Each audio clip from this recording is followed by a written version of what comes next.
Good morning. So today, what we're going to do is talk a little bit about First Republic Bank. And I want to do that because I want to give you a little bit of background on what's going on in the news, and also to give you some recommendations as far as your investing and the way ahead for you, and how to take this information in a way that's useful for you. So First Republic Bank is another regional bank, very similar to Silicon Valley Bank and Signature Bank, that has run into financial trouble. And what has happened recently is a lot of depositors have gone and taken their money out of the bank and put it into money market funds or into U.S. Treasuries, where they're able to get an interest rate of like 4 or 5%. Whereas when the money was sitting in the bank, it really wasn't earning much interest. The other thing too is that many depositors were a little bit fearful that First Republic could run into some of the similar problems that plagued Silicon Valley. And so some of them were pulling it out kind of as a precaution. Well, this has caused First Republic to run into trouble. Now, last month, many of the major banks pooled some money to try to help shore up First Republic, but it looks like they're going to need even more help now. And the reason why this is important for you to know is because this is going to put very powerful downward pressure on the prices of even the major banks. So, for example, if JP Morgan Chase and Bank of America and Citi pool their money in order to help bail out First Republic, they're going to be asked, actually they are being asked, to send more money to buy assets from First Republic and buy them at a higher price than what the market would pay. So if First Republic has bonds or securities of some kind that are depressed in value, these other banks are going to come in and pay them more money for those in order to kind of shore up their finances. It's sort of a way of socializing the losses, right? Spreading the losses out amongst many corporations in the hopes that it's going to save the system.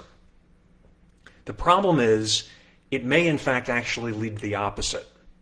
And what I'm going to do is I'm going to give you a little bit of a history, a little background on this, because this is very reminiscent of the beginning of the Great Depression.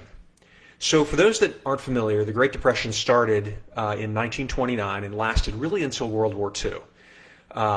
And it's frequently told, the story is told, that it started with the stock market crash in 1929. And while that is the point at which the bear market began, the depression itself didn't really begin in earnest until over a year later. It was late 1930, and it was as a result of a banking crisis that happened in late 1930. Now, during 1930, President Hoover, out of fear that the economy was going to go into a deep recession, went to the CEOs of the major corporations, Ford Motor Company, General Electric, also a lot of the major banks. And at that time, too, banks, to a certain degree, were partially owned by some manufacturing companies. And he said to them, I want to encourage you, I want everybody here to keep the wages of your employees high. I don't want you to cut wages. Keep them high. Because if we do that, we're going to keep the buying power of the American consumer strong. Sounds very similar to what we hear politicians say today. And if we keep the buying power of the American consumer strong, they're going to keep buying stuff, and that's going to get us through any kind of a recession. So we won't have one, because I've just been newly elected. I've only been in office for a year, and I don't want to have a recession on my watch. That's essentially what he was saying. And surprisingly, much of corporate America complied with what he directed them to do, and they kept wages high, unfortunately, to many of their demises. And the reason this is important to bring up is because it led to a chain of events which brought us, not surprisingly, to where we are today. Just keeping wages high doesn't make good business sense. It's not good economic sense. A business needs to turn a profit if it's to stay in business. And if you're simply just paying your workers more than the value that they're generating, and you are losing money very quickly, you're going to go out of business soon. And then there's going to be no business and no jobs, which is what happened with many of these businesses. So they kept the buying power high by continuing to keep wages high. And as a result, many of them started to have a negative net worth by the end of the year. This then caused the depositors of the banks to be a little bit skittish about their deposits. And in late 1930, many depositors started to withdraw their money from the banks. That is what started the bank runs. Now, after 1930, the Great Depression really began in earnest. And we saw massive plunges in prices, massive unemployment, and the failures of thousands of businesses. During that time, very little was able to be done to stop this from happening because the banking system started to implode.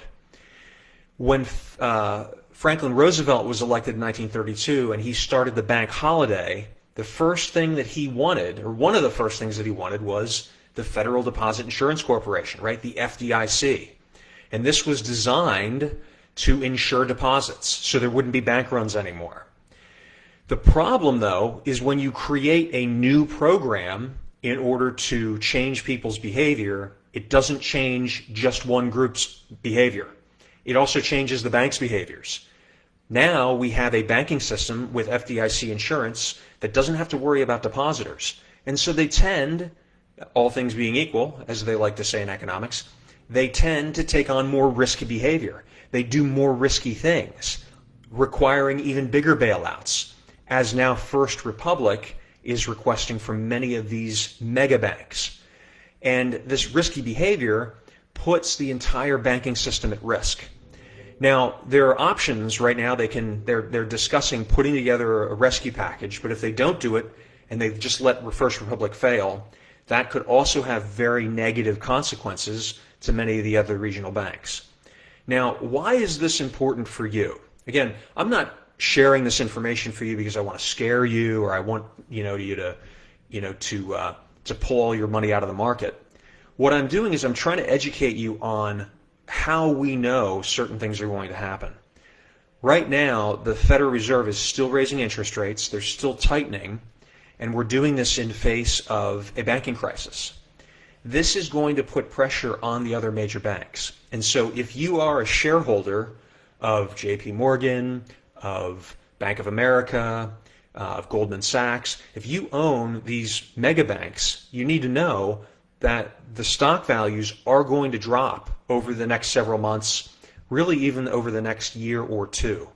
And the reason why is because the banking system is still under stress and will continue to be for the foreseeable future. If you own shares of these, it might be a good idea to lighten up on that, lighten up on financials. One of the challenges too, and we've talked about this before, is when you own stock market index funds, which is a very popular way of investing, you own the good companies with the bad ones. Again, I'm not trying to say companies are bad, but I am saying that there are companies whose future isn't as bright as others. We've talked about this before, that areas that are going to do well in the future are needs-based. Food, energy, healthcare, utilities, consumer staples, housing. Those are things that, generally speaking, are going to weather the storm better because they're needs-based. Whereas a lot of the nice-to-haves, travel and leisure, in a lot of cases, the financial institutions, because they have a lot of assets that don't really generate much value, right? Areas like cryptocurrency and non-fungible tokens, assets that are very speculative, but the market's still trying to figure out what they can be used for. A lot of these are not going to do well. They're going to continue to do poorly, and the reason why is because as people have less and less money, either because we have a major recession or because inflation continues to reduce the purchasing power of their savings, people are going to cut back on items that they don't necessarily need. They're more likely to cut back on buying the latest iPhone than they are to cut back on putting food on the table or gas in the car. So I want to encourage you to make sure that you have weighted your portfolio, that you are investing in a way that is more favorable to what we have coming in the future, and not to a lot of the speculative and financially centered investments. So keep this in mind. Bank stocks are going to have a lot of pressure on them in the future. I would definitely recommend lightening up on them if you hold them, and if you if you haven't already gotten an emergency fund for yourself and you've put it into a secure location, I would recommend doing that as well. Please post a question or a comment. Send me a private message if you want to talk about it privately. This is a little longer video today. I want to educate you. I want you to be aware of what's going on in the news right now. And until next time, I wish you unlimited success.